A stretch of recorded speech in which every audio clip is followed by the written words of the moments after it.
I'm going to start off today's episode with an excerpt from a 2005 HBO magazine article entitled Back Where We Belong by today's guest. It starts as follows.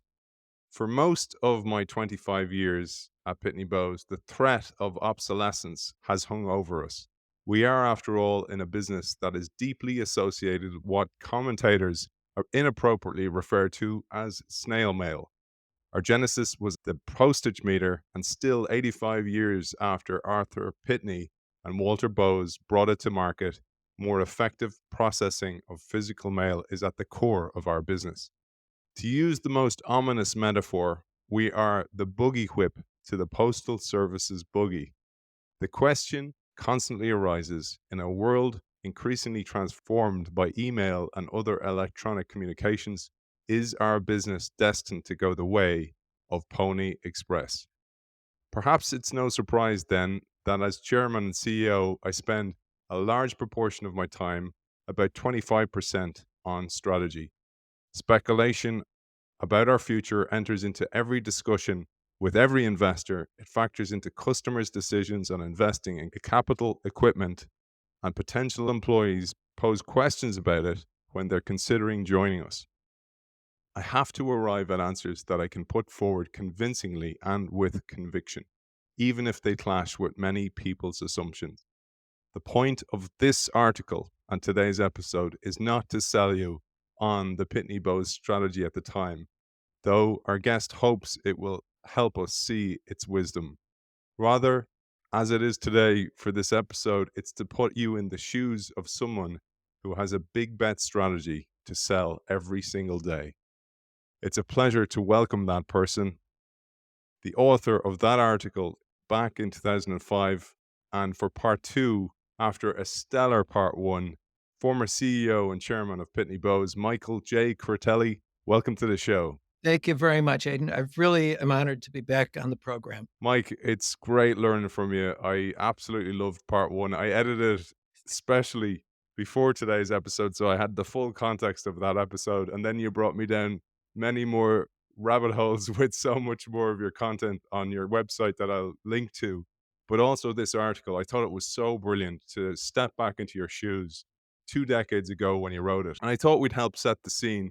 I was going to read out a small excerpt here for you to fill in the gaps and bring us back, paint the picture for us. You start off here telling us that as early as the 1960s, the company began thinking that its future strength lay in broad diversification.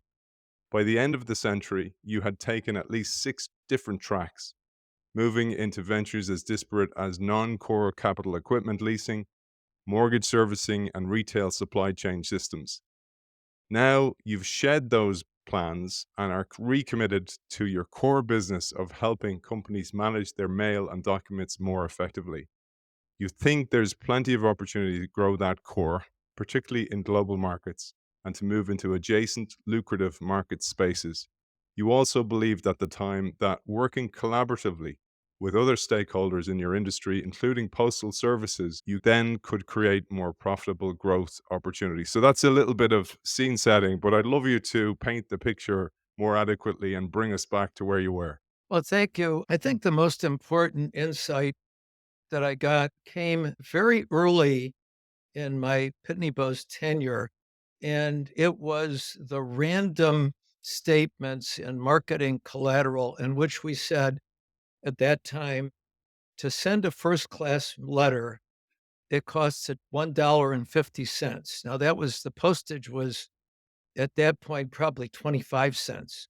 So the rest of it were other tasks associated with sending out a letter and all the different design and print and finish features, because the whole point of that marketing collateral was that letter counted for something. People would receive it, they'd open it, they'd do something relative to it.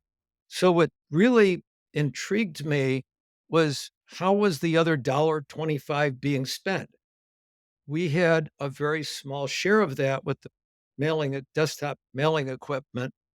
What other profitable opportunities were there and in that $1.25, which by the time I got to the point at which I wrote the article was probably $1.75. And so where were there profit opportunities? Was it in the accounting for the mail? Was it in the marketing content? Was it in location intelligence to know to whom to mail? So that was the first insight that led me to think about differently about this. The second was that much of mail had consequences beyond the cost of the mail itself. In other words, there were reasons why people needed to get mail out on a given day. They were sending a bill out, they were meeting a compliance requirement from the government. So the impact of let's say the letter cost $202.25, but that letter may have had an impact in the several $100s or several $1,000s. So the question was, what were people doing with what was inside the envelope or inside the package? And the third insight that I got was this idea that you had to teach people the benefits of using physical mail because some people were making a lot more money using it than other people were doing it. And my favorite example of that was something we featured in an annual report from that era.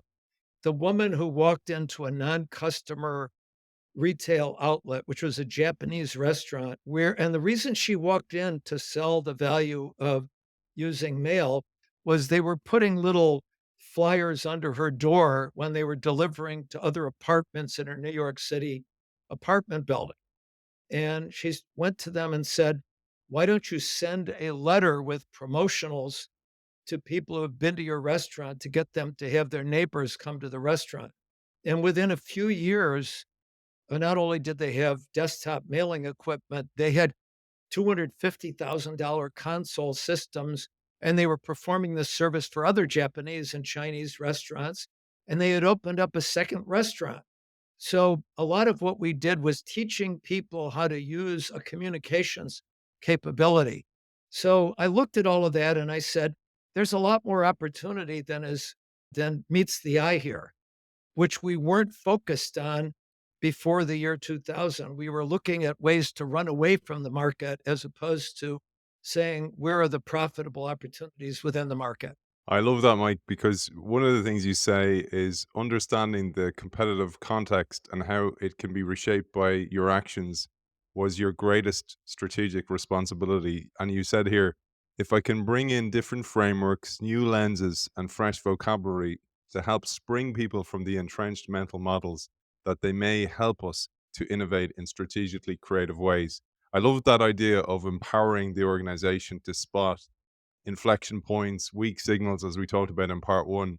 But one of the ways you put this was, again, mentioning how widely you read, was that you read an article about how Coca Cola had changed their view of their organization and they weren't competing with other soft drink companies. Instead, they were competing for share of stomach. I thought you might riff on that a little bit. Yeah, in the mailing business, our biggest opponent, if you will, was not other postage meter companies or other companies that did high tech mailings or email. It was people doing things manually that could be automated. And a good example of that was when I walked into the mailroom at St. Jude's, which is a major children's cancer and care and research center in Memphis, Tennessee. And I noticed that somebody was filling out a form and I asked them what they were doing. And they said, we have almost 1,000 different clinical studies, and we have to record the amount of postage we are using for both outbound and inbound mail because we have to charge the cost of postage to an individual study. There's no overhead that we can just uniformly pass on to all funders. They want every dollar that we spend recorded and documented. So I realized that there was an opportunity for an automated accounting system. And today we would probably do that with a cloud based system. In those days, we were using a desktop accounting system. but it's a use case where the competition, if you want to call it competition, was somebody doing something manually that they really didn't want to do, but had to do to comply with the requirement of those who were funding the clinical studies. And a lot of tasks in the $1.50 beyond the postage were manual tasks that somebody required somebody else to do. So that was an insight that I had in terms of reframing competition. Similarly, in the production mail end, what we learned from studying voting processes is when we got into the voting by mail business with our ReliaVote product, and I thought about it this morning when I went to vote in a municipal election here in Florida, is that our opposition was not other voting by mail systems, but people using voting machines or people not voting because it was too inconvenient. So we wanted to make voting not only convenient, but highly secure.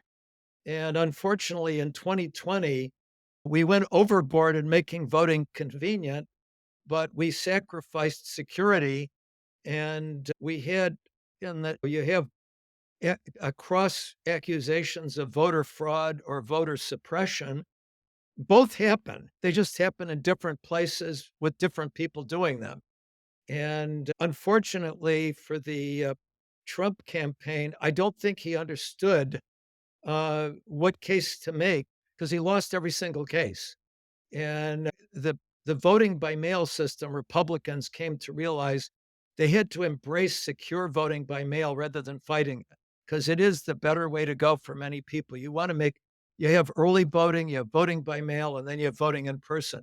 We chose to vote in person today because it's a municipal election. There aren't a lot of people that are going to wait in line at 7 o'clock in the morning for a local election.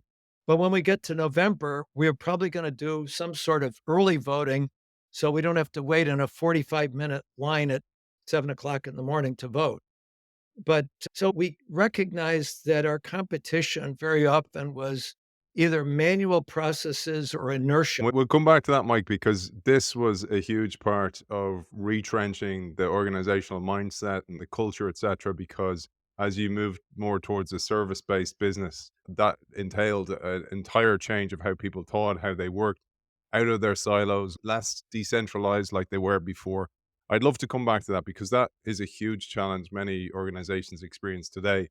But right at the top of this article, you suggested that we should be paranoid about monitoring changes in leadership, even in related areas. For example, you mentioned it was really important for you to monitor the governmental postal services around the world, not just in the US, but everywhere, because one change, as we saw during COVID over the far side of the world, could mean an entire tsunami coming your way, your side of the world.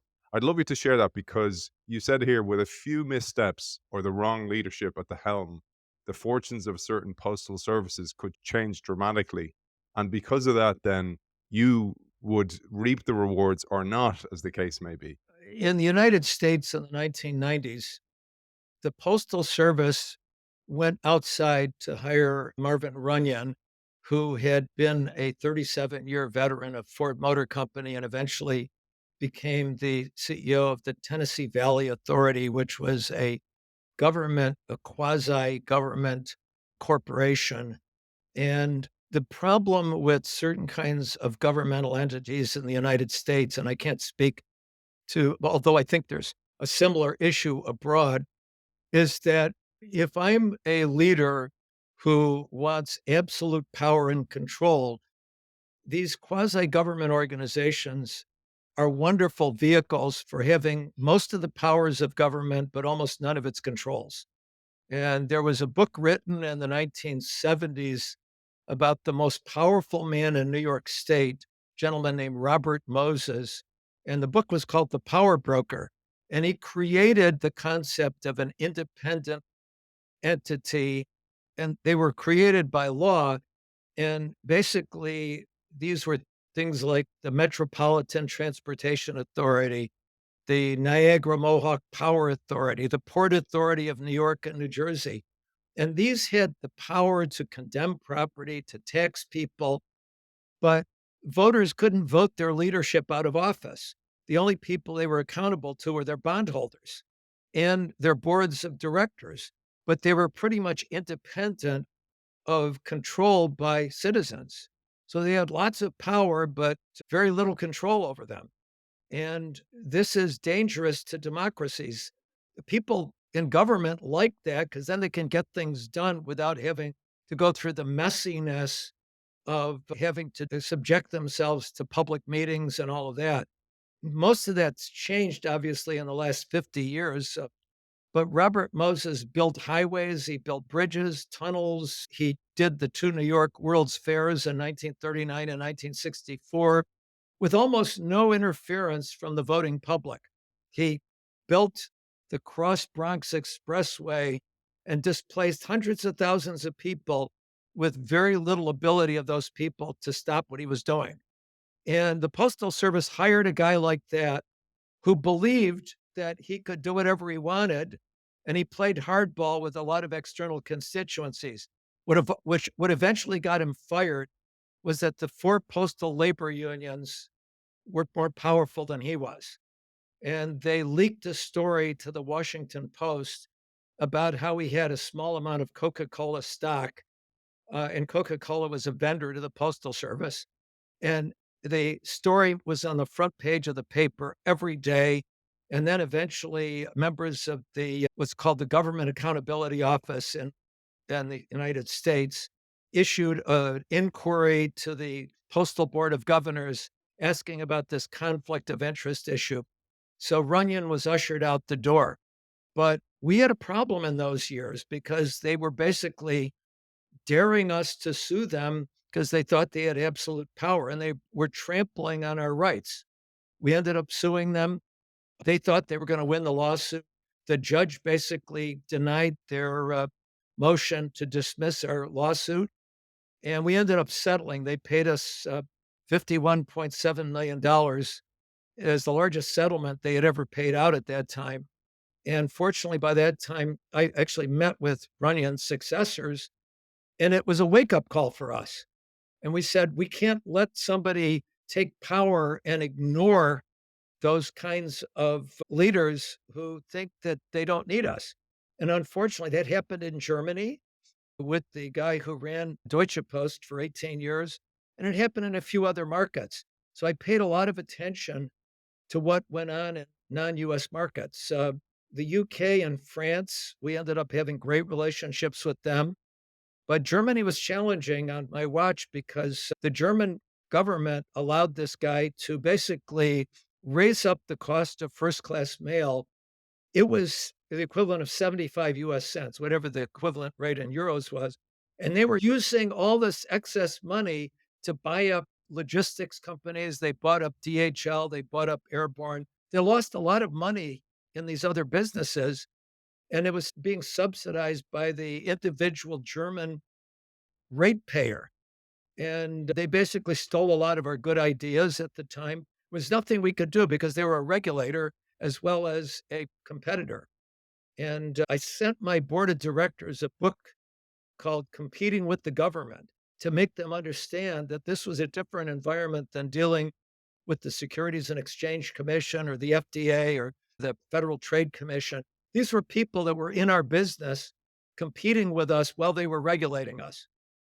Now, we stopped that from happening in the US by the 2006 legislation, and I played a very important role in getting that legislation enacted.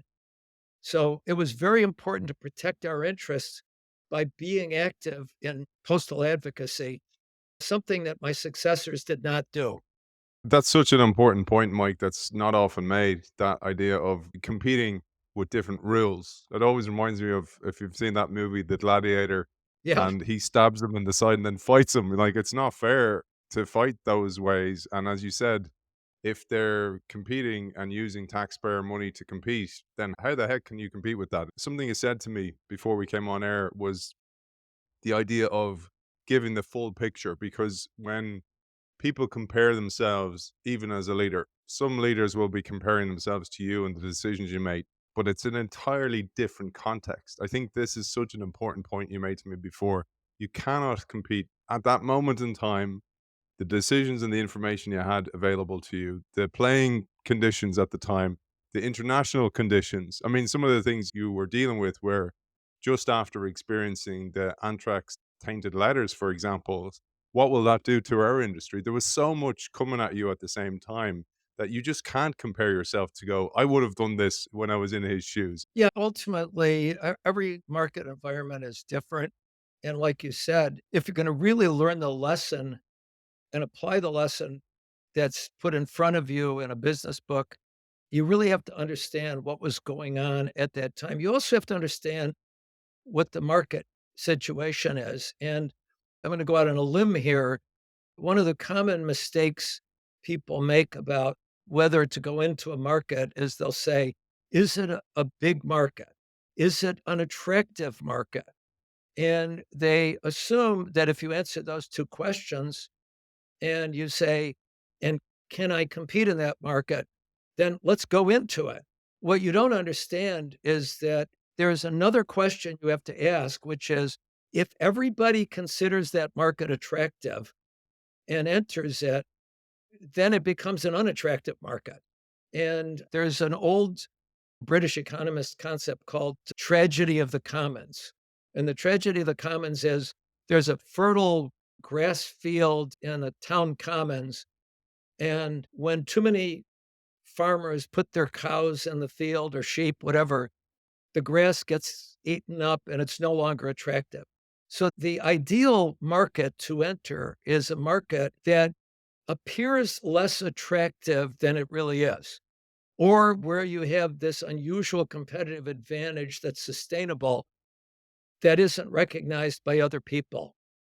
And it's funny, this is true in a variety of contexts. In the book Zero to One, Peter Thiel writes that one of his interview questions is, what is it that you believe that most other people don't believe? And so the whole point of innovation is to find something where you're looking at it through a lens where other people aren't going to literally follow you into a market and make the market unattractive. And Pitney Bowes had a market with lots of little, seemingly little opportunities that were very profitable niches, but that very few people who didn't understand the market would ever have thought about because you need salespeople who are on the ground, who walk into mailrooms, who see how people are doing things. And that the biggest mistake that I think was made after I retired was they thought of salespeople as people who were selling something that people wanted. We used to say, and I think it was true then, it's still true now, our products are not bought, they're sold. There are a certain number of customers that you can say, these are products that everybody's going to want. So you hire inside salespeople, or you have an attractive website. People are going to find you. They're going to do a search and they buy your product. But there are so many other opportunities where you have to alert people to the fact that there is a different way of doing something. And you need somebody who's on the ground in an in person setting to do that. And that was my definition of what made this market attractive. That we had this large network of human sensors who could contact us and say, like my tech people, you know, the Help America Vote Act gives us an opportunity in places like Palm Beach County to come up with a secure voting by mail solution. And a lot of people are going to want to buy this. But I wasn't thinking about that.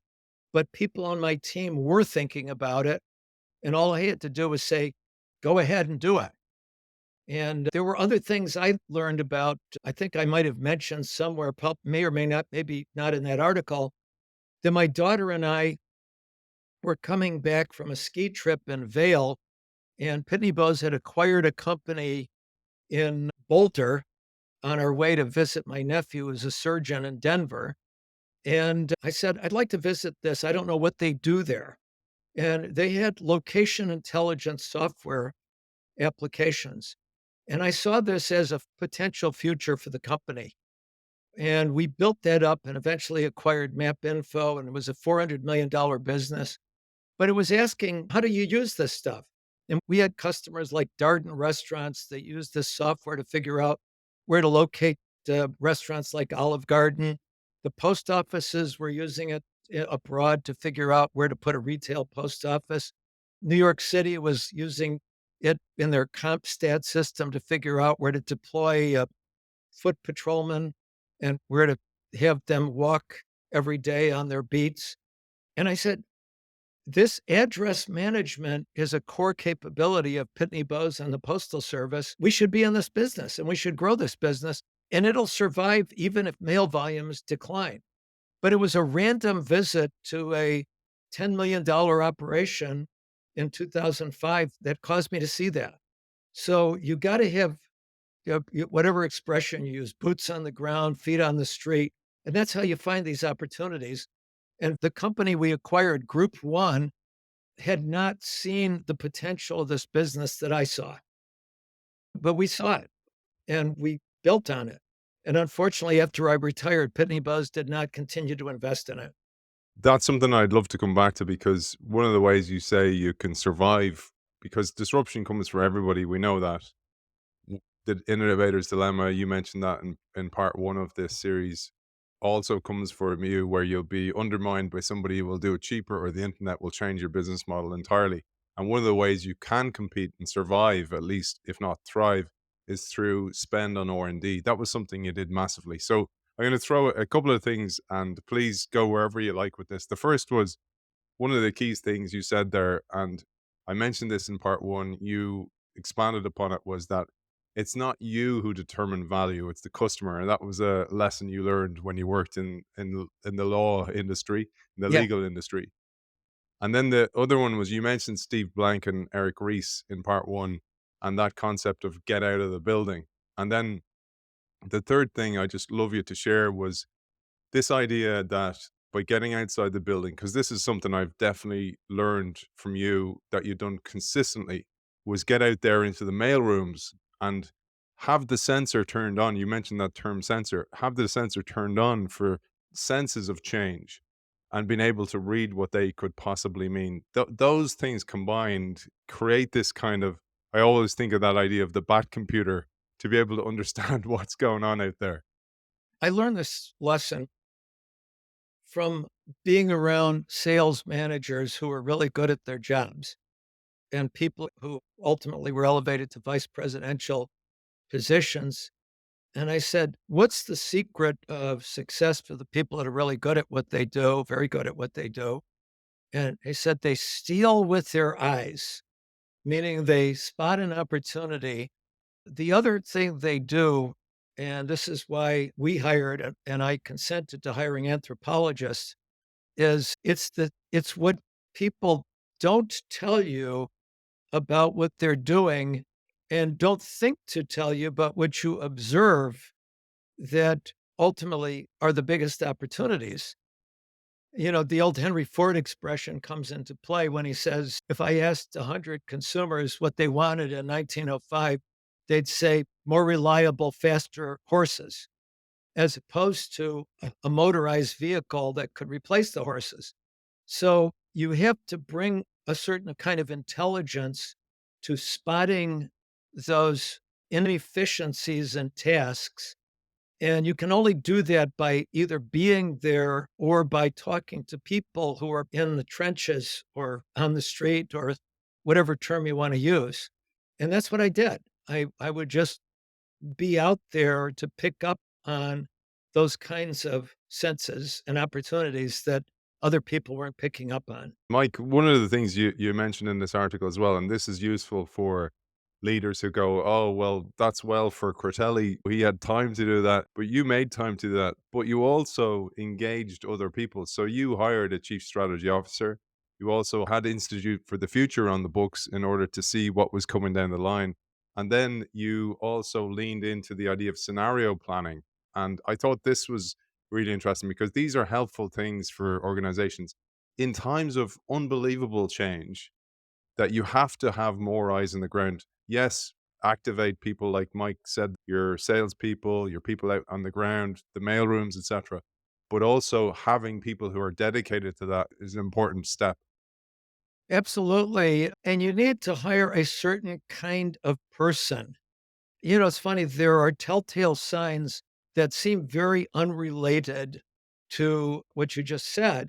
But what I found when we brought people in to give them international assignments, if they're at a vice presidential level and they expect people to do things for them when they go abroad, they're going to fail. And where they live abroad matters. In other words, if they're going to London or Dublin or wherever and they're living amongst expatriates, they're going to probably fail. You have to meld in with the local population. Ideally, put your children into the schools that the local people go to. And it's also people's sense of adventure. There were two people I remember, one who I sent to the UK, and he didn't wait for the details to be ironed out. He said, I'm excited about this. I'm going to be on the next flight. My wife and my 13-year-old son are excited about this.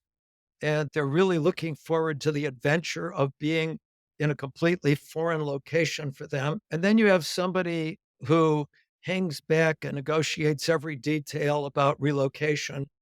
And we were sending him to Australia, and he failed miserably in Australia because he never got out and he tried to apply what he learned in the United States. He thought that what we were sending him to do was to replicate what he had done in the United States.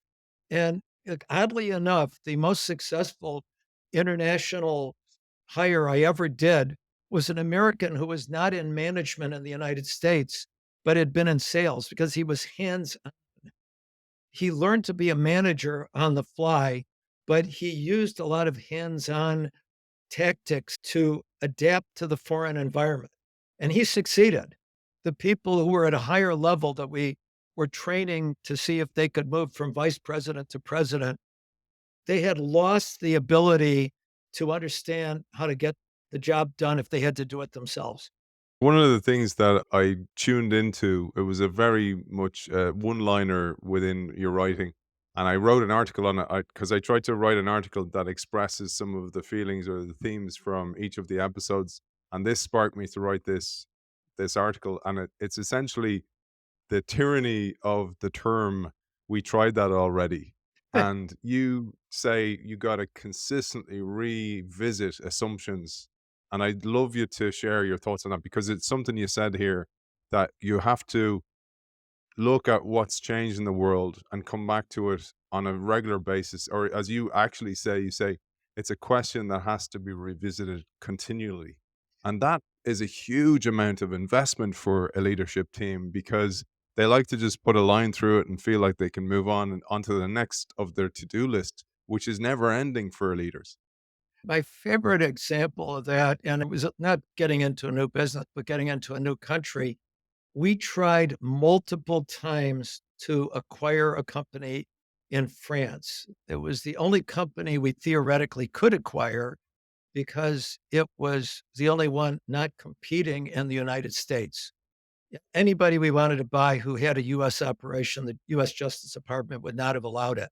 And in 1995, that company was called SACAP, was acquired by a billionaire private equity owner, very interesting, colorful, brilliant leader named Marc de la Charrière. I met him in 1995. He had bought SACAP, and he wasn't interested in selling. And by 1997, I'm interested in selling, but my price is going to be 1.5 billion French francs, which at that time was 300 million US dollars. And uh, we valued the company at 1 billion French francs, which was 200 million US dollars. And I would meet with him every year. He would come to New York or I'd go to Paris and we'd have a very pleasant dinner. And we were always $100 million apart. And then I noticed a couple things. One was he was he was very interested as the EU was coming into being as in a bigger way with the common currency, with the euro. He was very interested in redeploying capital to buy companies inside the EU and to pay in euros. The light bulb went on for me, and I said, gee, I wonder if there's a way to do this. And I discovered that at that point in time, the French franc was now 8 French francs to the dollar. So 1.5 billion French francs was less than $200 million. So we made contact with him again, and we eventually struck a deal at 235 million US dollars because he had improved his company. And it turned out to be one of the best deals we ever did. But I was obsessed with finding a way to do this, and I never let go of the opportunity. I didn't check the box and say, I met with him in 97, it's over, we can't do it. He's rigid. Things changed for him. The currency changed from the French franc to the euro. The euro at that point entered into the market at 0.82 to the dollar. So there were a lot of reasons why circumstances changed. Similarly, we got out of the cigarette tax stamping business in the early 80s. It was a right decision in the US.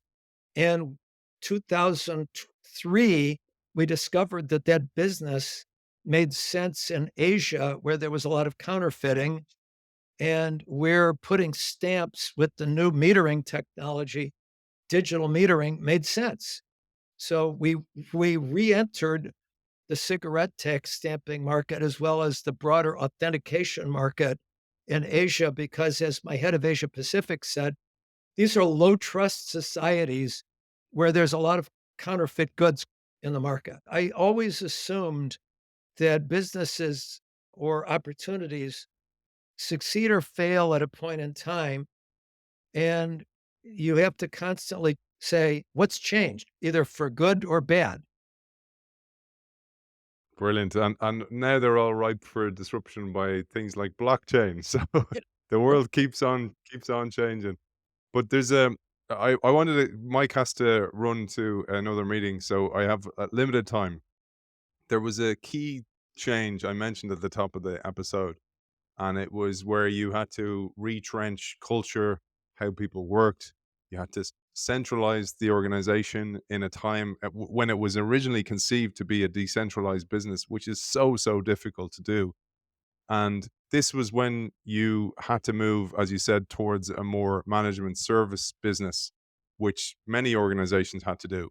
And when organizations were built for specific, essentially silos, they actually become more and more siloed. But then when you have overlap with the customer for each of those silos, the entire organization needs to change. And there's a little quote here that I'll just share with our audience. You said, the unique solutions we have crafted, often through heroic entrepreneurial efforts on the part of local site managers, simply have not been scalable. As many other companies moving into services have discovered, every customer site is unique. But if our professional services business is to be profitable, we must select from among all possible solutions the handful that can be standardized, branded, and sold broadly. That is a huge challenge because firstly, you had rewarded and recognized those entrepreneurial efforts of the local site managers, but then you needed to shift culture and centralize things in a disciplined way, which would be so foreign to entrepreneurial colleagues. I'd love you to share how you manage this because that is a mammoth task. Very definitely. And we set up, when we did acquisitions, and we did about 80 of them, we created an acquisition integration template and an acquisition integration team. And we asked the question, and this was equally true of reintegrating standalone business units. What is it that we must keep in place that is entrepreneurial and why we bought the company? And what is it that is not core to that business? So financial back office functions didn't need to be there. We could centralize those.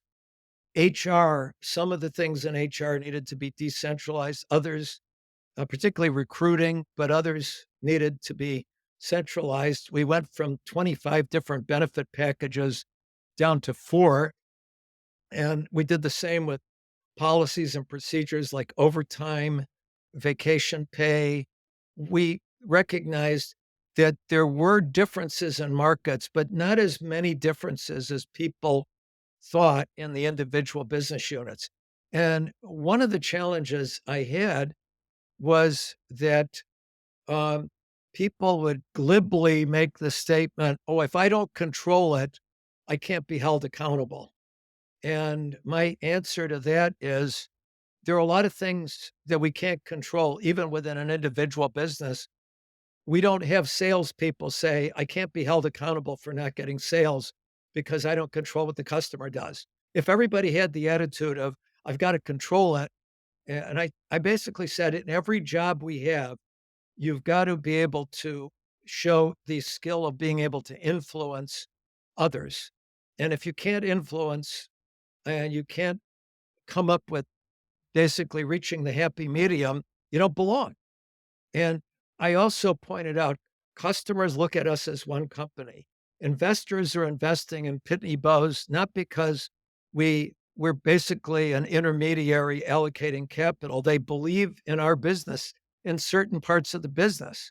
And one of the things they didn't believe in was our capital services, our non-core finance business. They said, if I wanted to invest in a non-core capital services business, I wouldn't invest in Pitney Bowes. I'd go to you know, one of the financial services firms. So I had to say to people, the customers look at us as one company.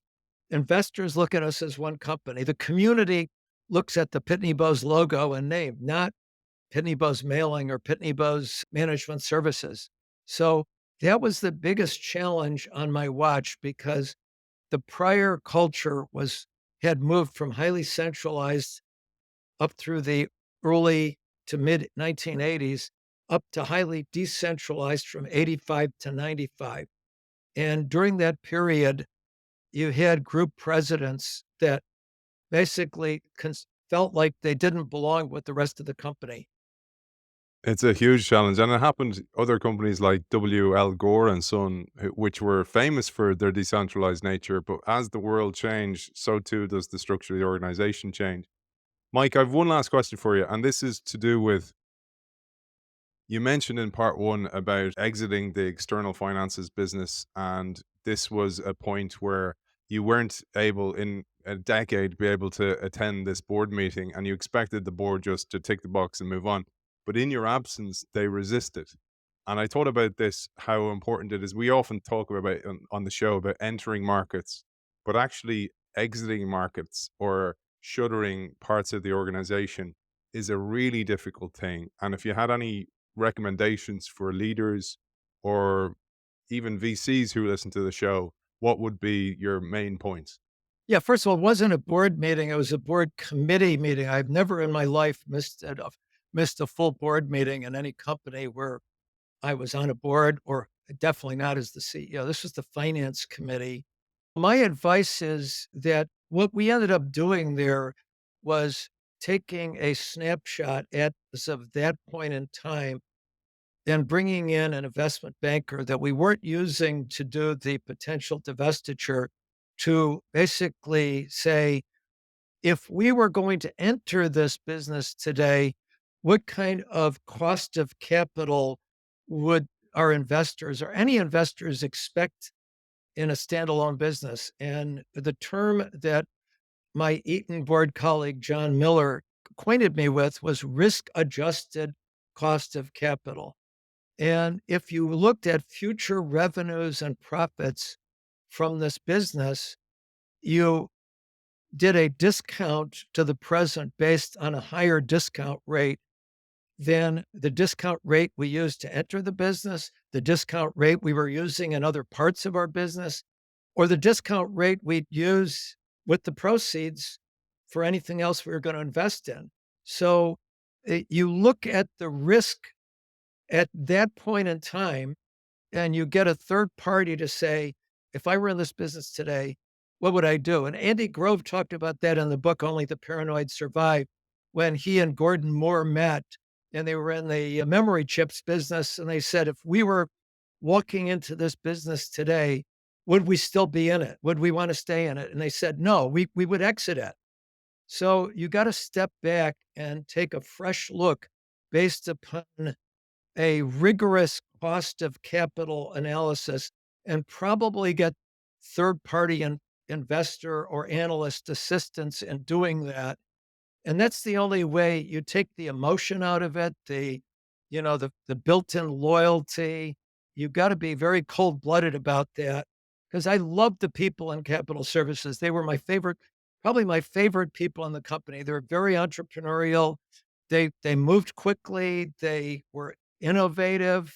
They did amazing things, but the business ultimately didn't belong inside Pitney Bowes, and we sold it to Cerberus Capital. Absolutely gold this episode. It was an absolute pleasure talking to you, learning from you. I'm so glad I read about you in Ian Morrison's book, The Second Curve. So glad you had taken on Institute for the Future as well, because all these decisions have led to this moment for me, and it's been an immense learning experience. Mike, where's the best place for people to find you, to learn more about your work, etc.? Either on my own website, mikecritelli.com, or on LinkedIn.